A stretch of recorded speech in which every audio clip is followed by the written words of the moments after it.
right, Zatima fans, Season 2, Episode 16, A Gamble at Love. I'm going to do it.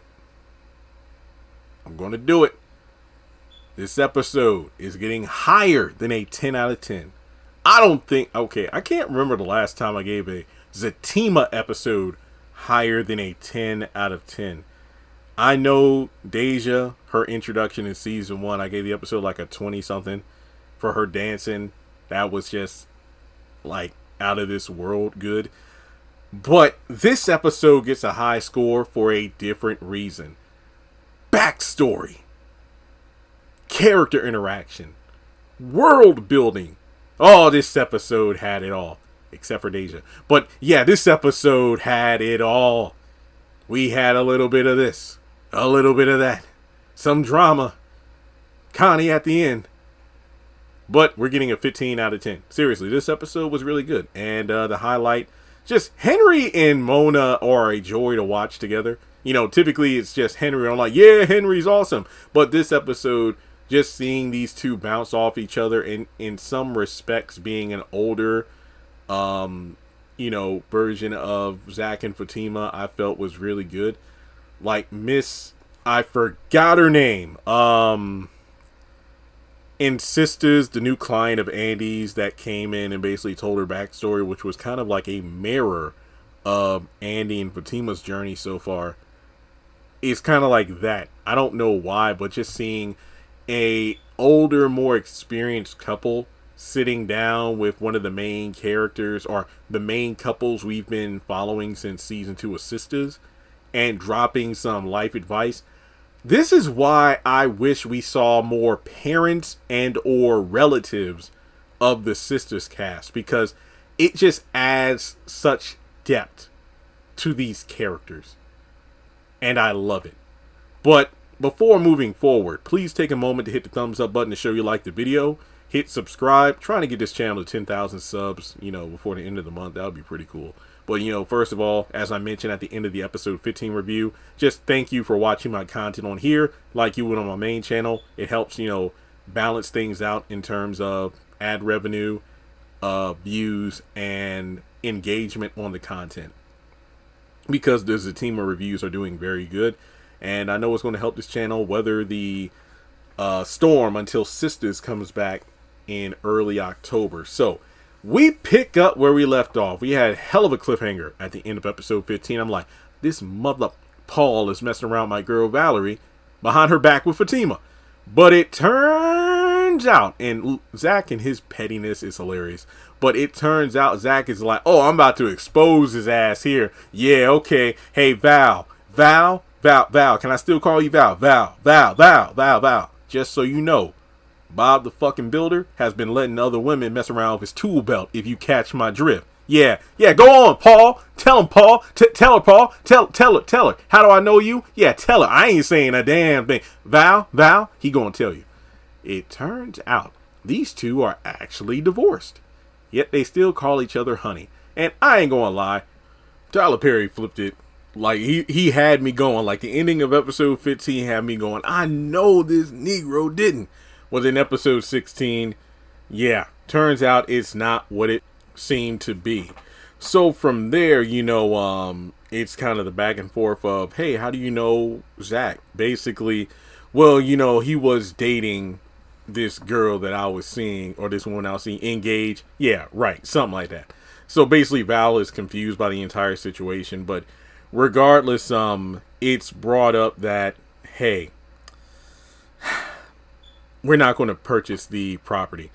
And it's interesting because before, this conversation happens, Bryce and Zach are just going back and forth over it. Bryce is just convinced that Zach won't go in with him on this deal because of him making a move on him, but it has nothing to do with that. Zach just doesn't have the money. It's like, hey, well, I found this guy who can finance us a loan and whatnot. Stick a pin in that theory. Well, actually, I'm about to drop a theory. Later on in the season, we learn that their assets are frozen and whatnot, and their company has lost all of its money. What if, because I think Bryce said something to the effect of, hey man, if you can come up with just another 500,000, we'll be good to go. I can't. I don't have that. 1.5. You got that. It's like, look, man, don't be pocket watching me. So I'm wondering if Bryce is going to go ahead and get the money for this property via the loan and whatnot himself without Zach's consent. And as a result, their entire company is about to go belly up because of his solo actions. And then they'll have to find a way out of this mess. So they apologize to, Val that they won't be able to, go through with it because in the last episode, Val was being a bit pushy. Like, look, I'm not trying to play games. I have other buyers interested in this. It's like, whoa, Val, calm down, baby. Come on. What the cool Val from season 1, early season 2? What's happening with that? What's happening with that? But in any case, that's it. And from there, Zach and Paul have a one-on-one. Paul wants to talk with Zach. Basically, kind of like Aaron, look, your ex. I don't care what you say. That's your ex. I want to be with her, but I can't have her because all she does is talk about and think about you. So if you can get this hold of, if she can get out of this hold that you have on her, then she'll be mine. But what Fatima's looking for is some vulnerability, some rawness. Oh, yeah. Don't worry about that, bruh. She gets me raw all the time. Not like that, Zach. Don't. I don't need your help. I mean, the synopsis talks about how, Zach and Fatima get relationship advice from an unlikely source. And I'm not saying I trust or like Paul, but, he's not wrong about what Fatima is wanting from Zach. And it's kind of interesting because, Zach saying, why would I take advice from you? Like, come on. I don't know why, but it just gives me Steve Harvey vibes of like, since when is he the guru of relationships when dude's been married 3 different times? Like, come on now. So it's like, why would I want to take your advice? And I just thought about that the whole time Paul was talking. So from there, I believe Casey is the name of the character. This is someone who has worked with Andy for a while because Fatima says, oh yeah, well, you've worked with my boss for quite a while. Basically, this is the kind of like the private investigator, if you will. Someone who's going on Fatima's behalf to see if Deja is faking being injured in order to expose her so the lawsuit gets dropped. And that's pretty much it. So then we go over to the barbershop. I love the barbershop. Honestly, that's one of my favorite set pieces introduced in season 2. Mr. Tyrone is finishing up with a client. You got Tony and Zach there. I don't know why, but the way Nate poked his head in looking for Zach was hilarious. So he comes over with his Barney Fife ass. He's talking with Zach. Yo, man, I just want to make sure we cool. We cool? But basically, Zach ain't trying to hear it.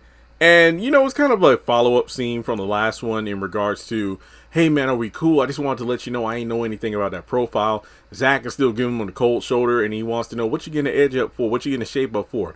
Oh, you going to see an old girl? No. Oh, I bet you're going to therapy. And then Mr. Tyrone goes in on him for going to therapy and whatnot. And that's pretty much the scene. It's a short, sweet, funny scene. No complaints. So then we go over to Angela, who reveals the situation about, hey, Belinda, I talked to her, and that fake profile she made, she took it down. And Fatima's just sitting there like, man, it's like, this isn't the Belinda I know. It's like, what's happened to her? I can't believe we were that close for years, but then all of a sudden she's acting like this. Then Angela says, oh, she said it was this room she was doing, so I don't know what happened with that. I mean, she looks and acts kind of like Karen, but then she has those habits of, doing drugs like Danny. Yeah, that's Belinda in a nutshell. But in any case, Fatima's just kind of down about, Angela still vouching for her getting back with Zach, but then Fatima just being tired. It's like, Angela, look, I get it. I miss him, but, I'm just not ready to get back from him because it just seems like there are just so many forces working against us. Belinda and then a number of other factors. But, regardless, tonight I got to go over to my parents' house because they invited the both of us over there. So from there, we get to my favorite scene of the episode. Simply put, Fatima comes over, her parents greet her, and, it turns out her mom actually cooked as opposed to ordering out because she wanted to make it special for her baby. So Zach shows up and, him and Fatima kind of greet each other and they move over to the dining room table. And it's a really good scene. So basically, we get a lot of backstory towards Fatima's mom and her stepdad, their relationship. And as the story goes on, you can definitely tell, yep, Fatima is her mother's daughter.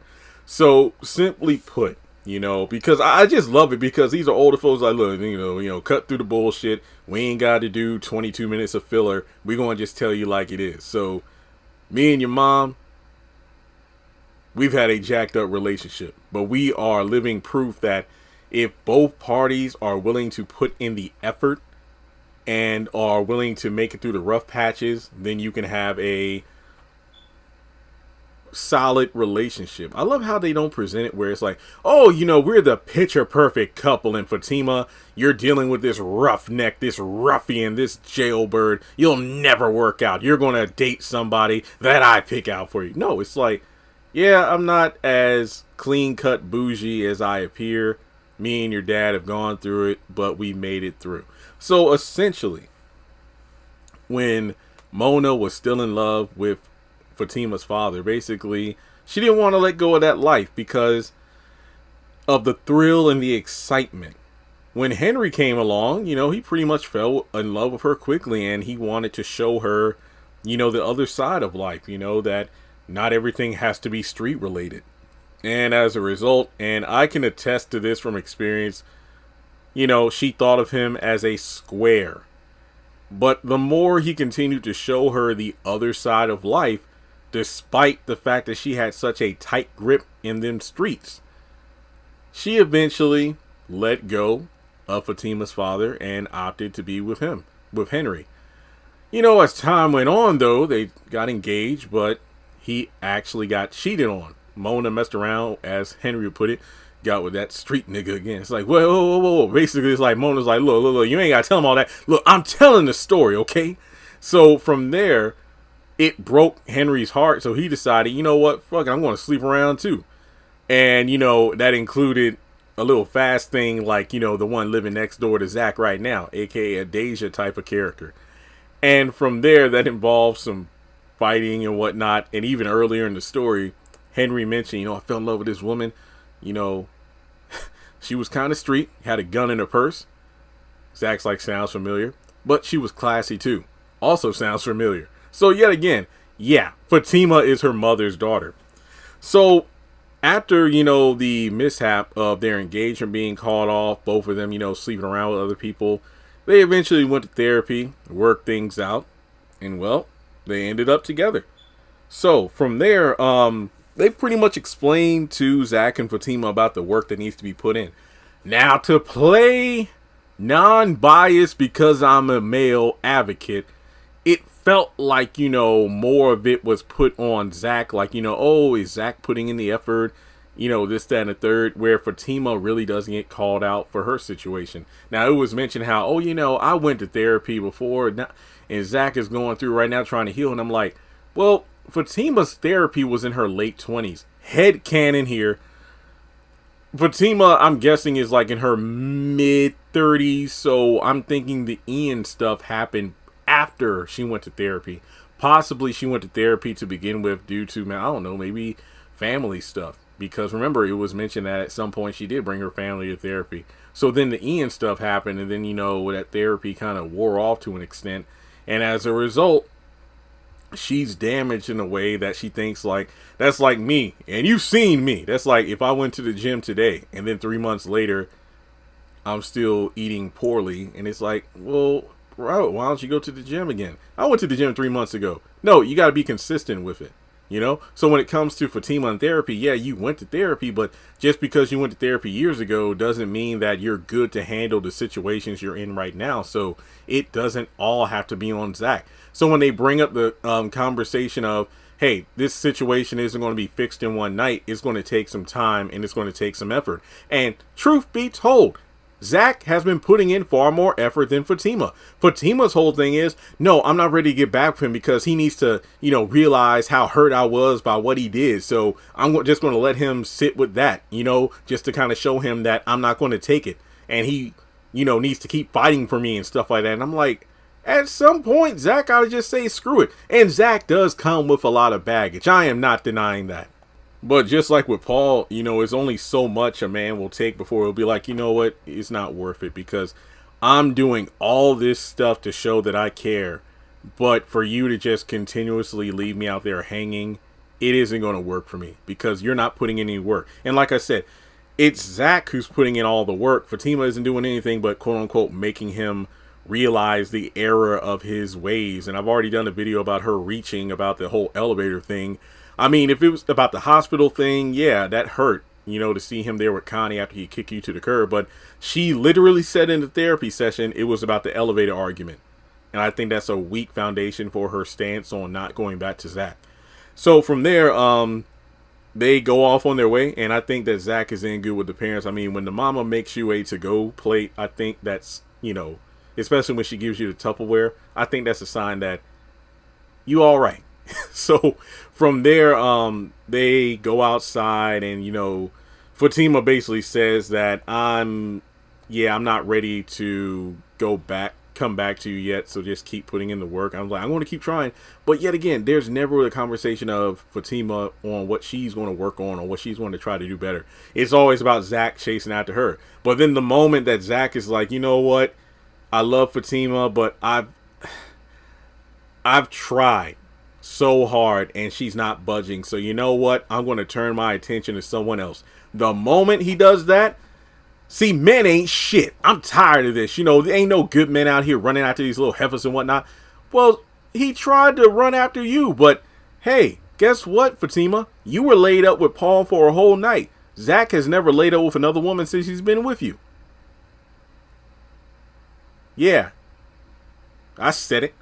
So, in any case, he goes on to say he'll leave the door open. Don't do that. I want to leave the door open. You're going to get robbed. So, after that, Connie gives him a call. And when Zach gets home, Connie's out there waiting for him. And then she's like, look, we need to go to the hospital. And then they leave. Well, actually, he's like, it's about your mom. And then they go to the hospital. We know that from the promo and whatnot. But Fatima gets back to Angela's place and recounts the situation about the dinner. Basically saying that, man, I learned a lot about my mom and stepdad that I wish I didn't know. But she's just not ready to go back to Zach until he's learned his lesson. Yada, yada, yada. But then Angela is going out with Sam. I can't remember who Sam is.